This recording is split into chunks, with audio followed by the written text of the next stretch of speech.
Welcome back for this final panel discussion. Not yet. How has it been so far? Are you happy? All right. I know it's Friday afternoon, so much impressions, so much inspiration, but I would like to have your attention, please, for one hell of a moment of these 4 past days. The recap. Yes, the recap first of these 4 days at the forum, at the fest, at the fair. Enjoy.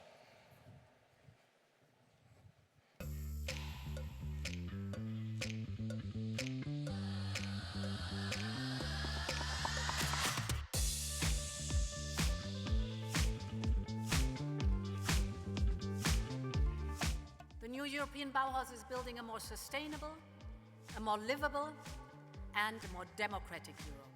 We need sustainability, we need innovation, and we need affordability. Welcome to the 3rd New European Bauhaus Festival. Today, we celebrate the European Union's most ambitious and inspiring initiative. We have to start with people always. Understand their needs, engage people locally. Citizens and all stakeholders should be involved in the process of reshaping and adapting their public spaces, their cities, their districts. Over 700 projects, more than 2,000 organizations, and of course millions of people from Europe to Brazil to Japan, you name it. The new European Bauhaus gives Europe a language of hope. It tells us that transformation represents renewal and a deeper sense of belonging.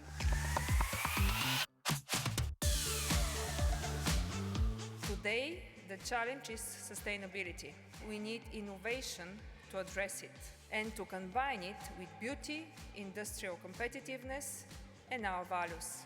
The new European Bauhaus is here to stay. Local people, communities, grassroots organizations.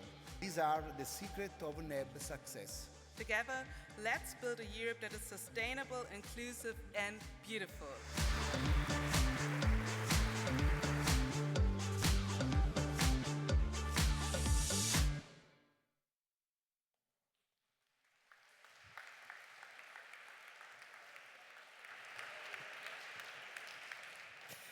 Absolutely. Let's build this future together. As we conclude this forum, we take a moment now to reflect on what we have heard today, but we also want to look ahead. Throughout the festival, we explored many ideas, projects and partnerships, of course, that demonstrates the transformative potential of the NEB. Yet the question remains: what political, economical and social conditions are needed today to turn these ideas into a lasting change? To help us address these questions, I am delighted to welcome the moderator, Ruth Reichstein, member of the Cabinet of President Ursula von der Leyen. Please join your hands for her.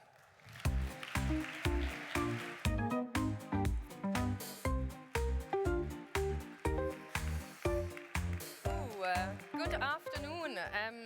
I must say I'm very impressed by this public. I think you are the best public ever, because I already told my panelists that I expect an empty room. Friday, 6 o'clock, after a week of festival, I was like, okay, but there will be no one anymore. And I see that there are so many people still in the room, so thanks a lot for still being here and giving us the honor to follow the last panel of the forum of this year's festival. As it was said, I'm working in the cabinet of Commission President Ursula von der Leyen and coordinate the Bauhaus on that level from there. Yeah, it's just amazing. Just now when we saw the movie again, when I think back where we started 5-6 years ago and where we are now, it's just amazing, and that's also obviously thanks to all of you. So yeah, it's a really crazy journey, and it's very cool to see that. So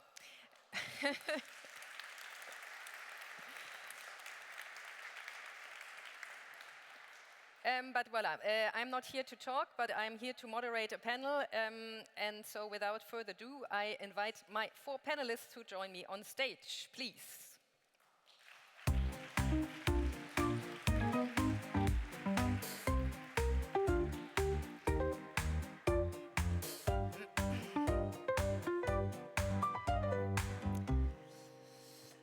So, the idea of this panel is actually that we look a bit back to the different days of the festival. So you have here speakers who intervened during well, let's say 3-4 days of the festival.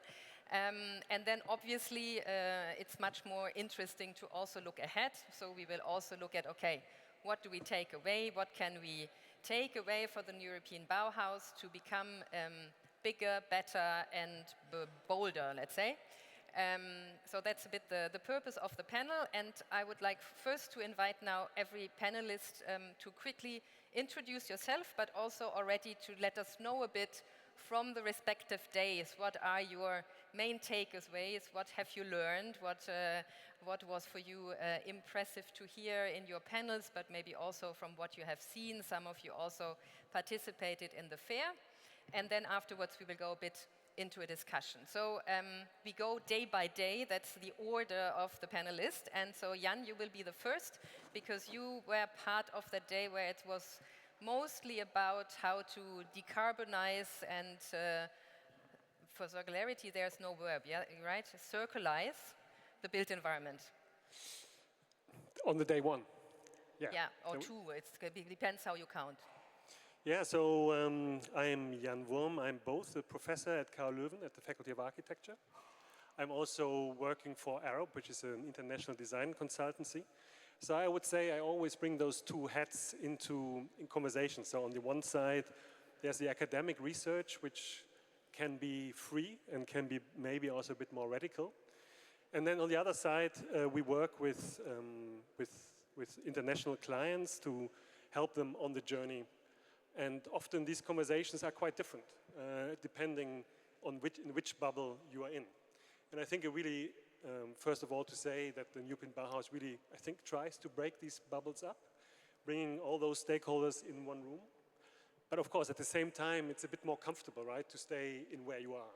So I think there is always a bit of a challenge to break through those invisible barriers between stakeholders, especially I think between bottom-up and large international business representatives. But then there are the panels, right, where these different representatives come together, and I think they've been carefully designed to make that discourse happen.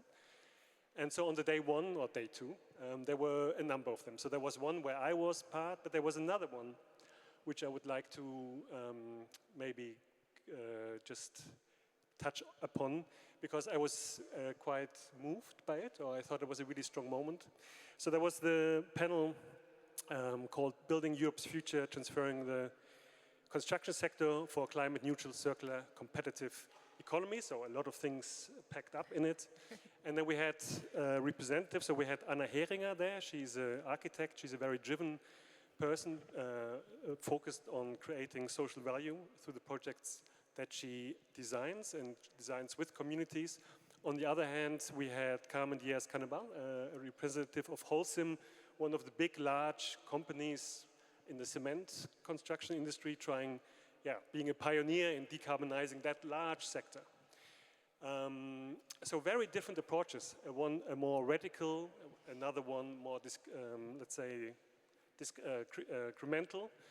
And I really liked the sort of quality, I think, of the discourse. So it wasn't just saying this is where I am and this is where you are, but I think there was sort of really the attempt to break through and to say yes, not yes but yes and also voice the needs that you see. So Anna Heringer clearly looked up to Holcim and said, we also need you of funding and sharing the funding and infrastructure to help that alternative sector to grow and become stronger. And I think that was a strong moment that I took away between this sort of asymmetric collaborations and dialogues, which really, I think, pushes ourselves a little bit out of the comfort zone, because it's not easy.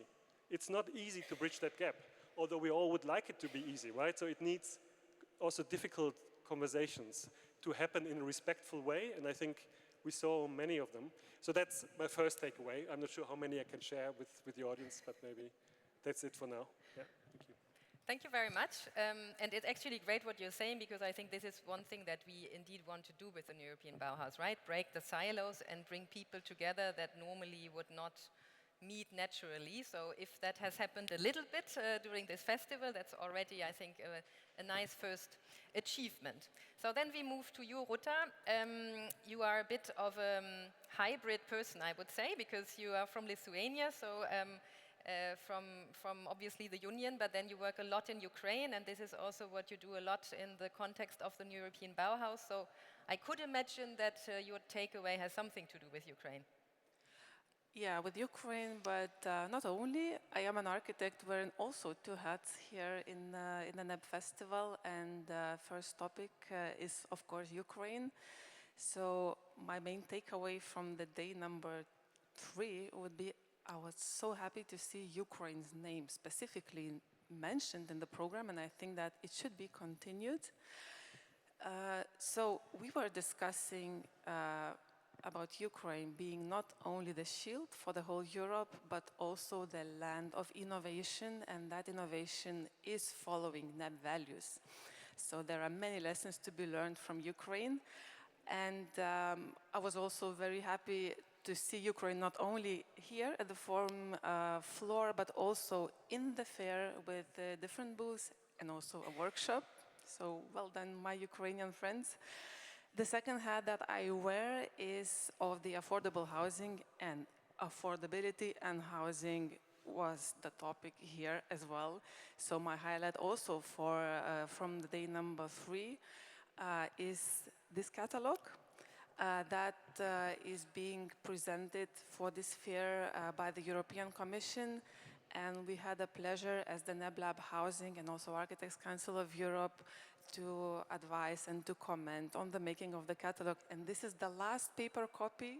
This is the highlight, I guess, of the fair, but it's online. And I think that in the future, those paper copies will be available for you if you will be interested. So that's it from me for now. Thank you. Thank you very much.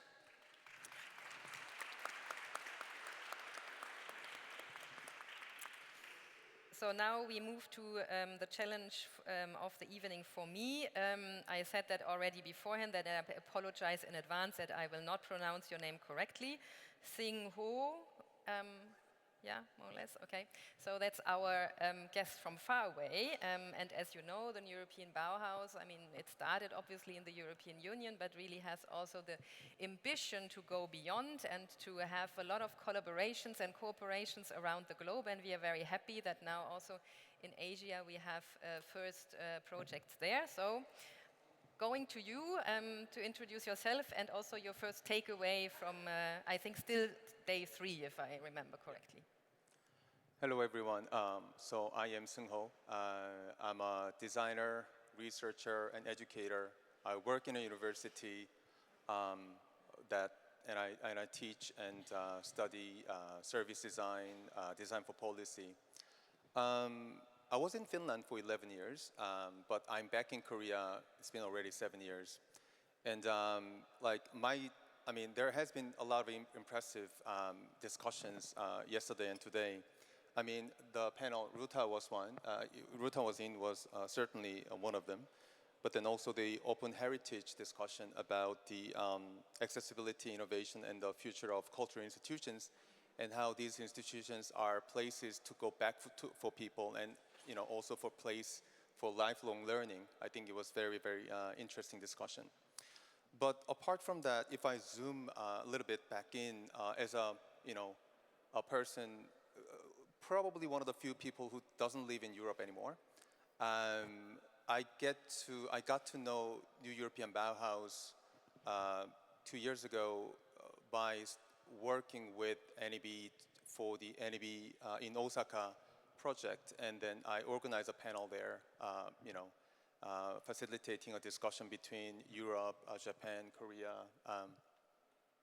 And by then, because I got to know NEB through online materials, I got to know it through these three values: beautiful, sustainable, together.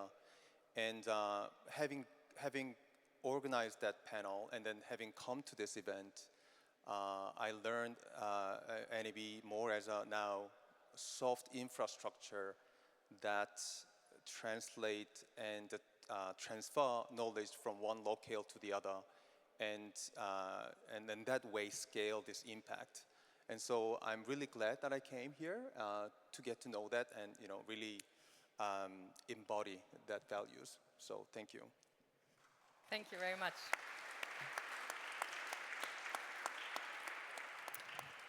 So, and last but not least, Marine, we move to you. You are our takeawaker from this today. So, yeah, please. First of all, I must apologize because I think my thought will be better formulated tomorrow, after a good night's sleep, But, so my name is Marine Panelist. I'm the founder of Next Energy Consumer. I've been working for the past 15 years at the intersection between climate, energy, and the human transition, let's say, challenges. And I'm also the co-chair of the new European Bauhaus facility. So today, actually, I would like to take away a few words.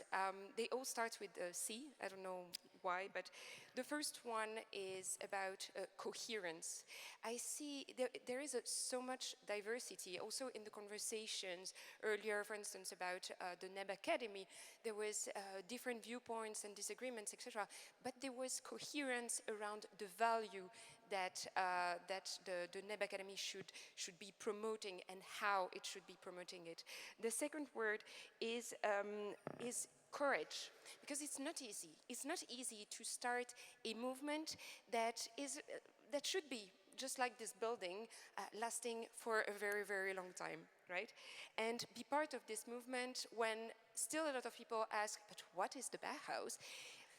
It requires a lot of courage. The third one is connection with nature. We have just heard a discussion about water and water resilience that I found personally quite inspiring because I had never thought about it this way. So let's go a little bit down this road, because climate is really, really also asking us to better connect at this level. And the last one is community stewardship. It's not only about building a community, but also about creating this and curating this community that we are building every day, and looking together at how we can better really serve the European project, right? And serve the ideas and the values of the Bauhaus. Thank you very much. And I think, you had courage, cohesion, community, and connection to nature. I think we could all put that also, as a subtitle under the NEB. I think it fits completely well. When the president talks about the new European Bauhaus, and why she also likes it for herself very much, is that it's, for her, an initiative that is full of hope, and a positive one, right? We try to portray a vision of the future, how it can be, if we want, and to give this kind of positive outlook. And she always says that that gives her also a lot of energy, especially when she has the occasion to go somewhere in the member states or beyond. She was also in Osaka and sees what is happening on the ground. So I just wanted to ask you panelists, you spent quite some time here now, you invested quite some time into it, so there must be something where you think it's worth it, right? Why are you doing that actually? What is for you the thing in the European Bauhaus? Why do you actually want to be part of it in a way? So I do the other way around, Marine, sorry, and I'm experimenting a bit on the questions, so they didn't know in advance, so sorry for that, I apologize. But maybe we just go in the other order. So I think it's part of it because I love being part of it, because there is something that is extremely rare now. It's time. Bauhaus is taking the time to become something.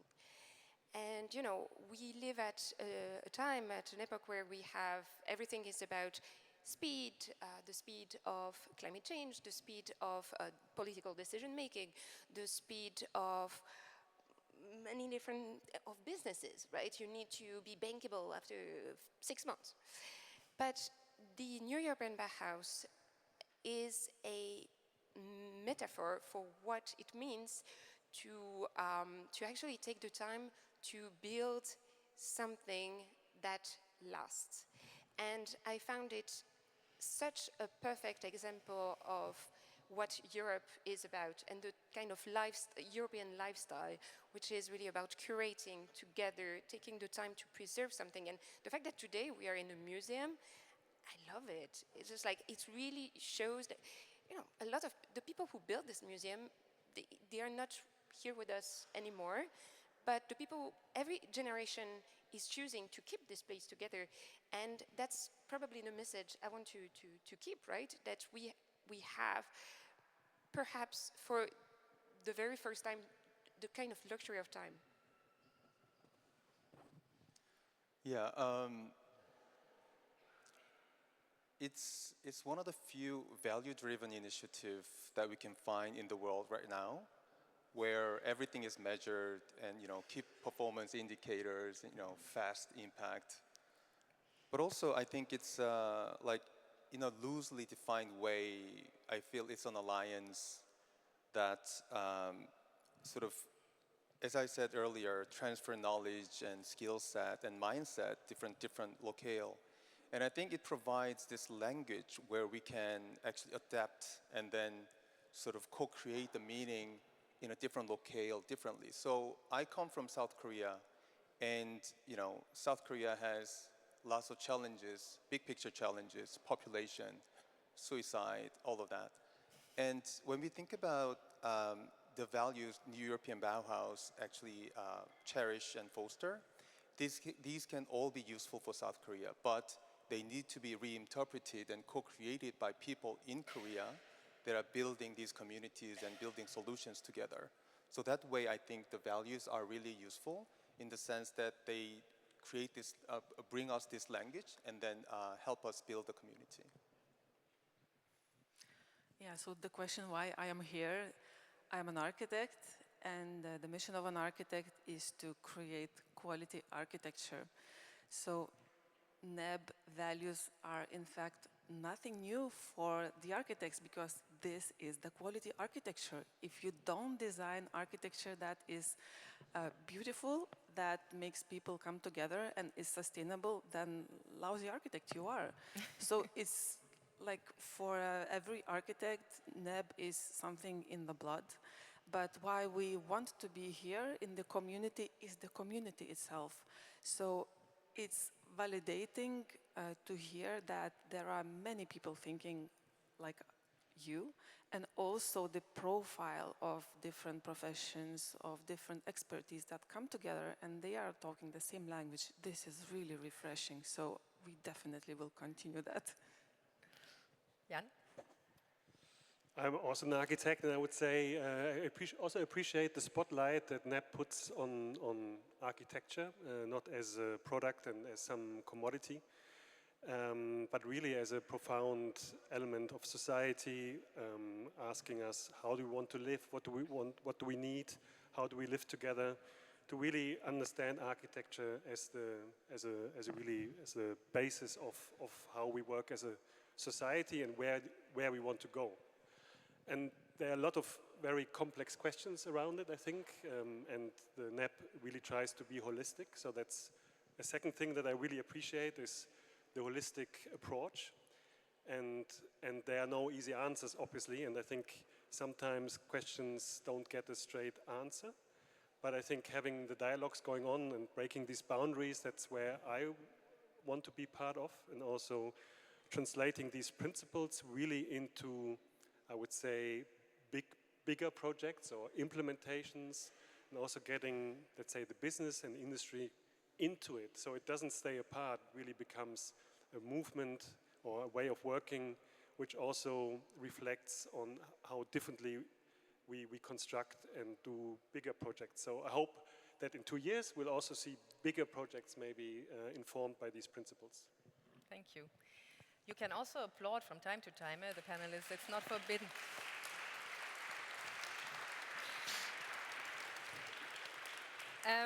So let's build a bit on what you just said, because one criticism that we sometimes hear on the European Bauhaus is indeed this, right? That it's very nice, it's grassroots, it's bottom up, but also then that means that the impact is very limited.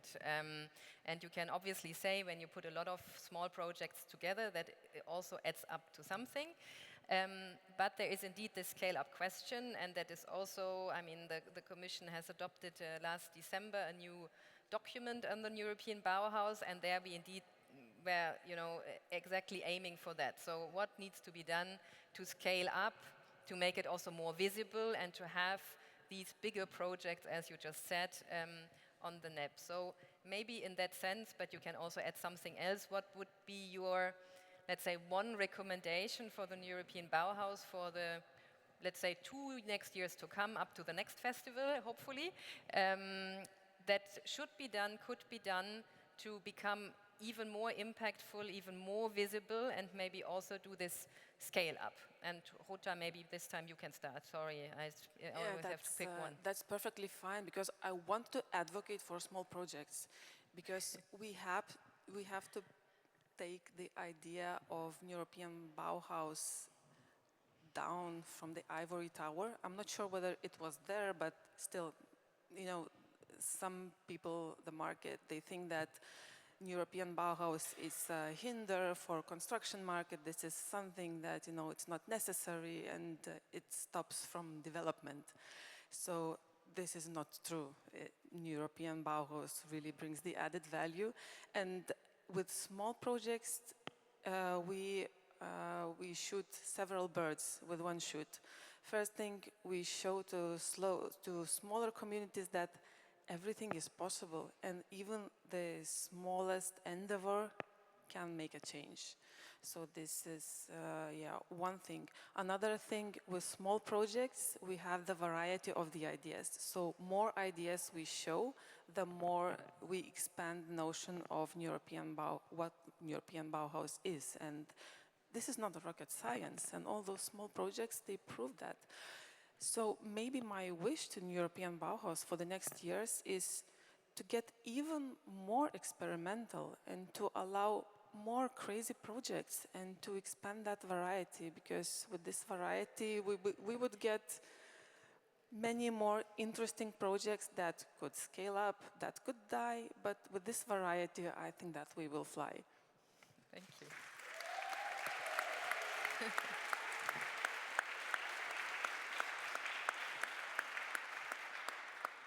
Do you want to continue?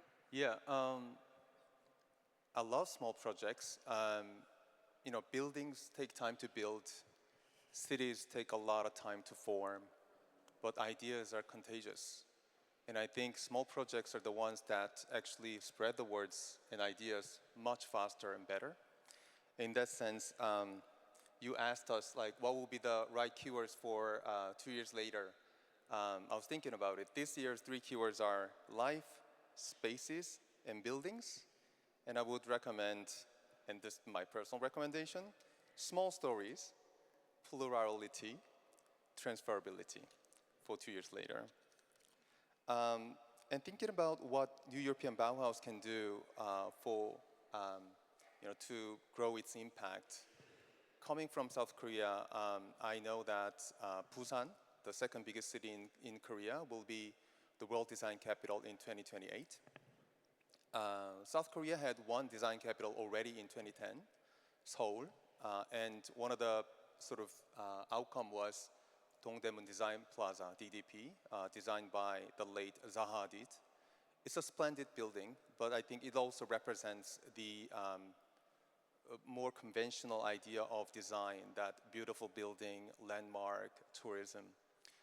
I think when the Busan World Design Capital happens, NEB can have a foothold there, and an extended one to create a discussion, to bring interesting examples, share stories, really build a community there, not only inviting researchers, designers, and architects in Korea, but also from adjacent countries like Japan and China, so that we could have a sort of a bigger impact and expand the network.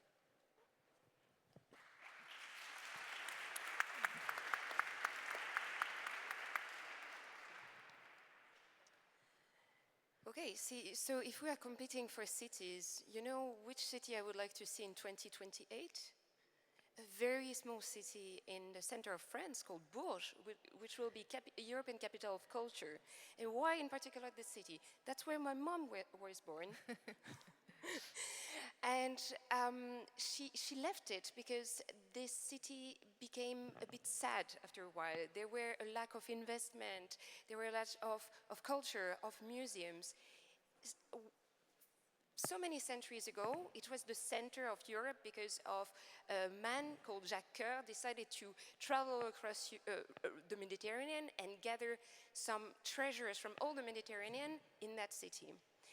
This has been long forgotten, but it's still home to one of the biggest cathedrals in France. So there are strong, strong bones. Big projects, small projects, transformative projects that we have maybe forgotten a little.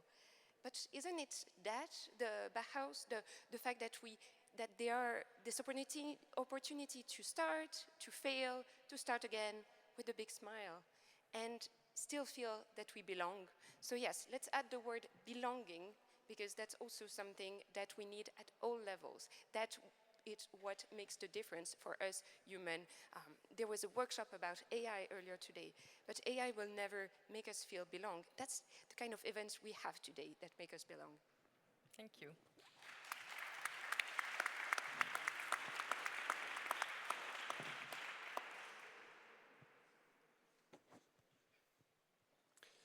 So I think going back to the small and large, so I think maybe let's frame it differently.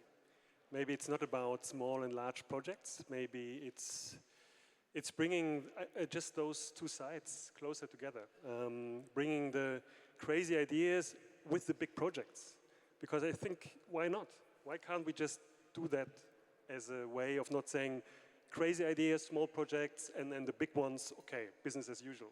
Just try to bridge that gap. And if European Bauhaus can facilitate those asymmetric partnerships with an international company and a small local community, also building trust, because I think often the trust isn't there for those collaborations. So if that starts to be established, I think there really could be a transformational change coming through that movement. Thank you. Sorry. You now behave very well under applause. I will not complain anymore. So let's move to a short question and answers. You already gave an idea for the next Bauhaus Festival slogan, let's say. I would like to ask that to all of you. So what would be for you the topic for the European Bauhaus Festival in 2 years? You were twice the last one, so now you are first. Just one topic. Building different at scale. Uta? Home. You can still add something if you want, but if you're fine. I'll think about it. Good. Time. Okay. I hope the team is noting all that down, that we can get back to it when we are brainstorming about the next title for the festival. Another question, we now have the NEP Academy. We also have now a hub in Ukraine that was just launched, I think, last week or 2 weeks ago. So what would be for you the next country where you would like to see a new European Bauhaus Academy hub? We do the other way around.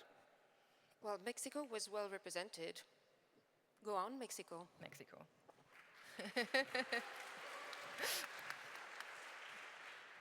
What can I say? South Korea. I'm also biased. Baltic countries. So what about if it's not about a geographic hub, but more thematic, so more really focusing on one specific challenge? I don't know, a region which shrinks and declines, and to really have the academy more focused on a theme. I don't know, Okay. Brandenburg regions, where I come from, where cities are shrinking, and I think there is a need maybe to pull local knowledge together to work on those sort of challenges.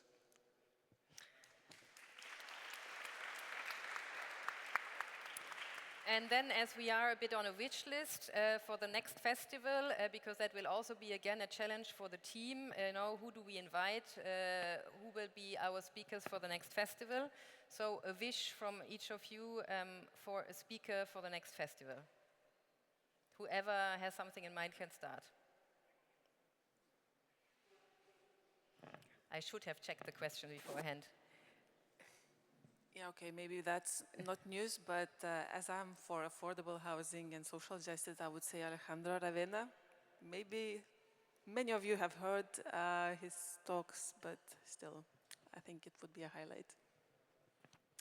Rachel Boatsman, she's a British researcher who works on trust. And she defines trust as a confident relationship with the unknown. And I think it's really a principle we should embrace. The women were fast. Now you have to catch up, man. They're really fascinating speakers from a biodesign, and I don't maybe want to pick out one, but there are a couple of them. There's in Delft here, in Leuven, in London. I think it's very inspiring. So would say look into that field. Bring one of those speakers here, and I can also give you some names.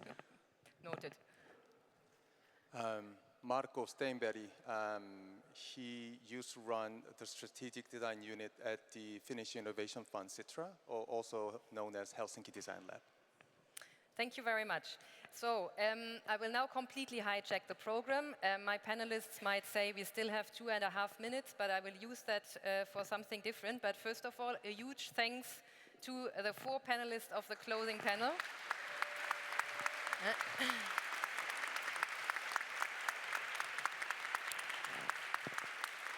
And I mean, I think we all had a great week, right, at the festival.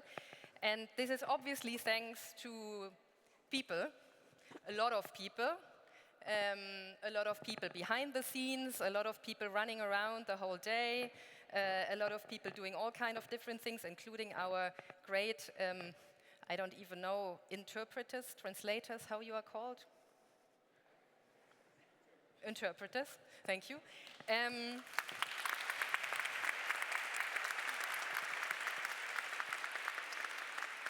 And when I was here on the first evening together with the president, and you're always a bit nervous when you come with a boss and you don't know how it will go and if she will like it. When we left, she said it was all perfect from the start to the end, which I think is a great compliment. I was not here the whole time at the festival, but I think it came very close to be perfect. And that's why I want to, at least for those who are now in the room, and I know that you're all here, but can I please have the people of the European Bauhaus team and the organization team on stage that we can give you a really big applause.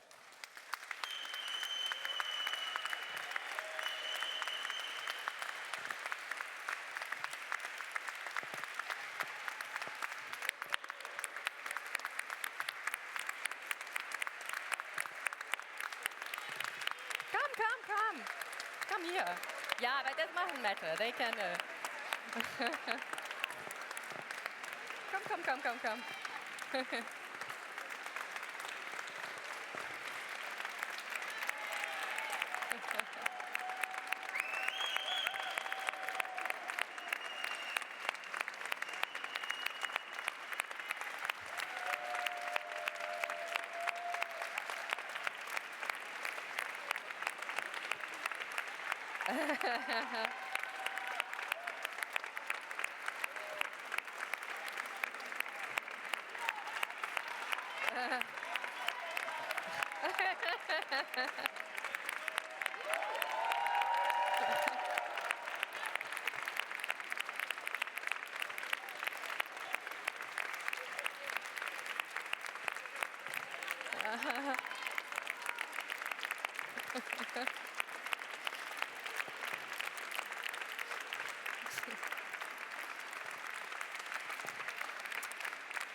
Well, Voilà. So thank you very much, great team.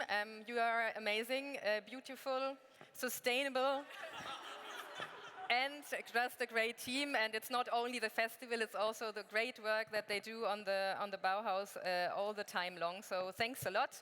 And now I leave the stage and leave that to whoever continues the program. Thanks a lot.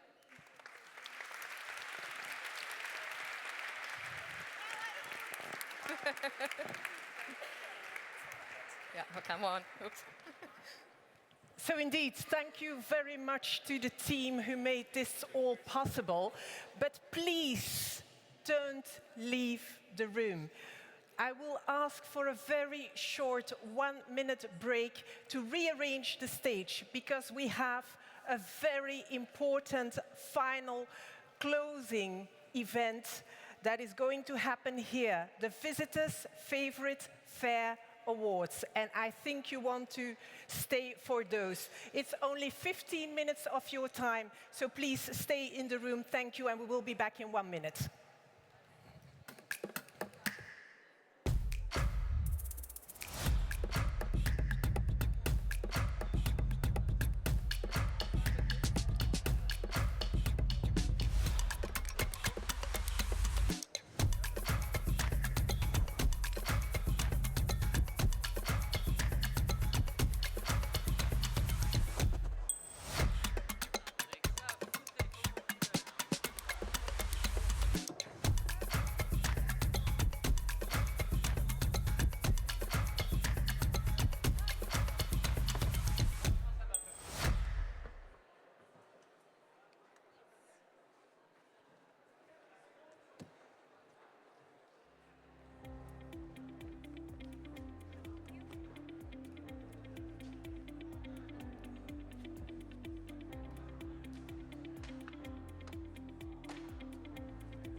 And yes, we have reached the very final part of this forum.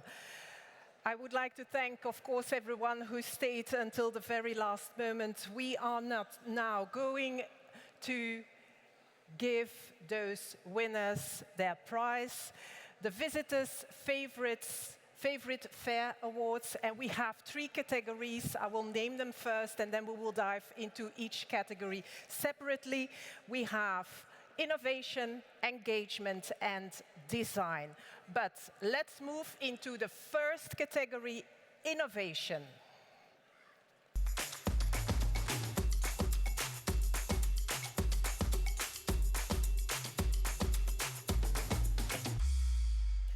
So this category recognizes the stand that showcases the most visionary ideas, solutions and approaches contributing to the most sustainable, inclusive and beautiful future. And I have the winner here. So can I please have some silence in the room? The winner for the innovation is stand number 33, Circular Lab Ukraine, Rebuild Green 2030.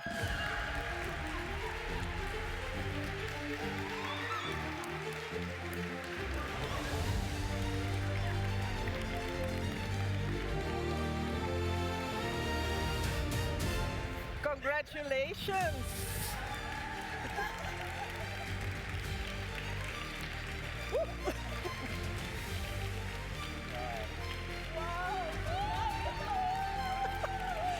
Okay, would you like to say something? Would you like to say something? Yes, you have like 1 minute to give a little speech. Hi, guys. We are a little bit still sweating with dirty hands after dismantling our pavilion. Thank you for your votes. It has been a huge endeavor for us. We've brought 13 wonderful projects that are ongoing right now in green and circular reconstruction of Ukraine. And given the context we live in, it's been an enormous pleasure to come to showcase that we are continuing to rebuild, innovate, even in the circumstances of the full-scale invasion of Russia. And we sincerely thank to the whole NAB unit team and all of the community for this wonderful event. And maybe I give the floor also to one of my colleagues. And I want to thank the team, the architect of our stand, the scenographer of our stand, and the digital creator who have made this all possible. Thank you very much, and Slava Ukraini!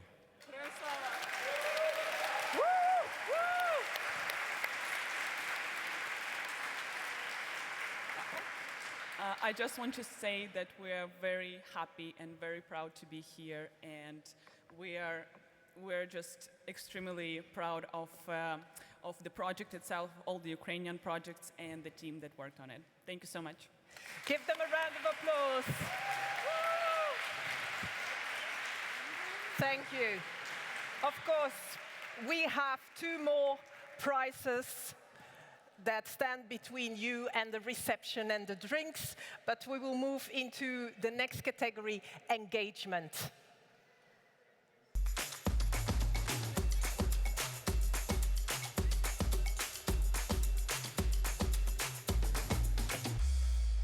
So that's the stand that created the most meaningful interaction with visitors throughout, participation, dialogue, and community throughout, of course, this whole fair. And I have the winner here.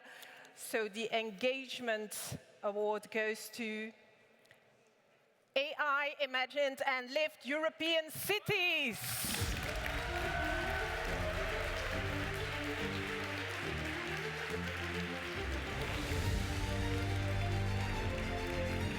Thank you. Thank you. Yes, of course you can. Just one moment for a picture. Both of you? Yes. Let's go.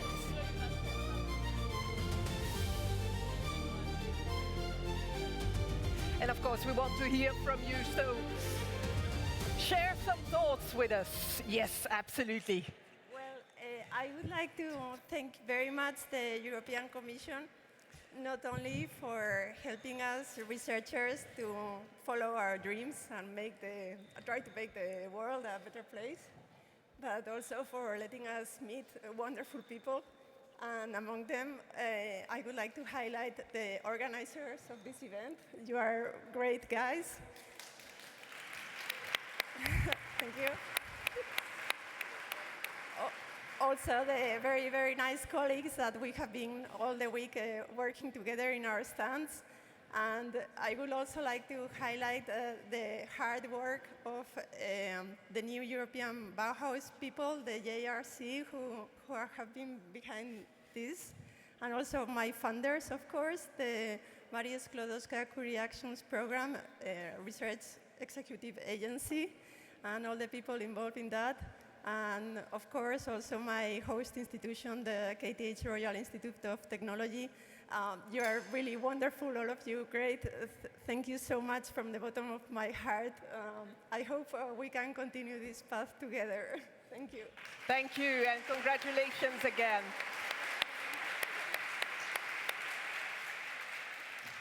And then we have a final category, and that's design.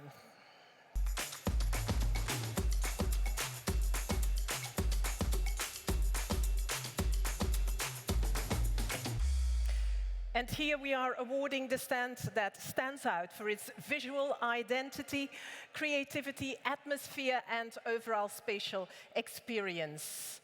I have the winner here, and that is Stand 37, Home Lab Co-Creating Social Value for Future Living.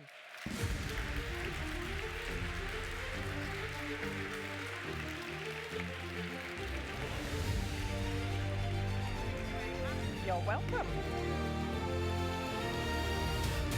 Maybe we could take you on the other side? Yes, like that.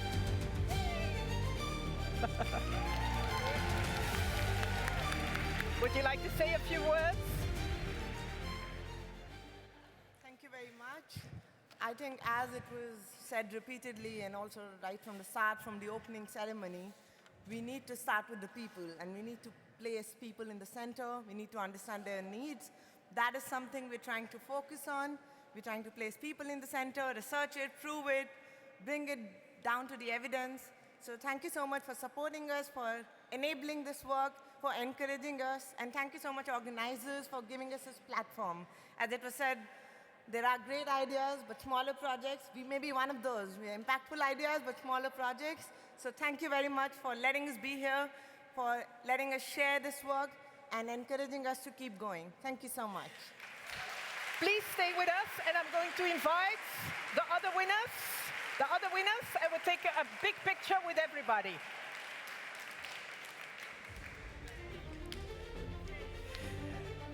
So congratulations again to our 3 winners. Yes. Look at our photographer. Simon will take the picture. So in the middle with the... Yes. Is that okay? Yep. All right. Is everybody in the picture? All right.